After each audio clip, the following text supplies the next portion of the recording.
pagsisisi ko ba't ganto? Ginaganapan ko lang na natural, tsaka inagapan ko na mautal. Nilawan sinugal, ginapang minahal. Katagalan natutunan ko rin tumagal, tsaka alam ko naman na inaabangan na sanang tabangan yung papakawalan para di naabangan. Kaso nga lang pala pa naman ang alabang kinalakihan na galingan kaya nakasanayan ko makabuo na madiin. Di ko na malayo na malayo na malayo na palayo. Narating patay ako na pailing. Mga naniwala di ko pwede biguin, di ko pwede pakitaan na bitin. Mga tingan na kalang busugin ko pa din kahit kabisado na kalitiin. Alam ko na may mata na nagbabantay kung paano ako sasablay. Matyagang nag-aantay kung kailan ako tatamlay at lalaylay. Yung mga laway na makita ako na mahina. Umay na manira, ngalay na manghila. Kasi nga walang pinakitang hindi pamatay.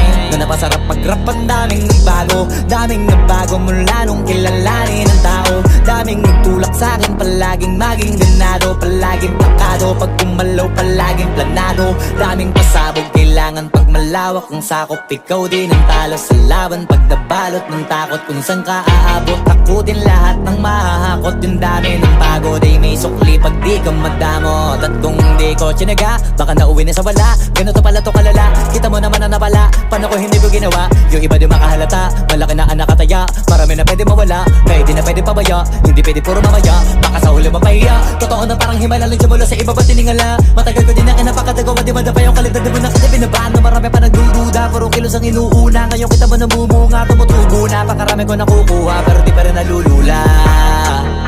Tas sa ugali wala pa rin binago. Tao pa rin pag umaharap sa tao.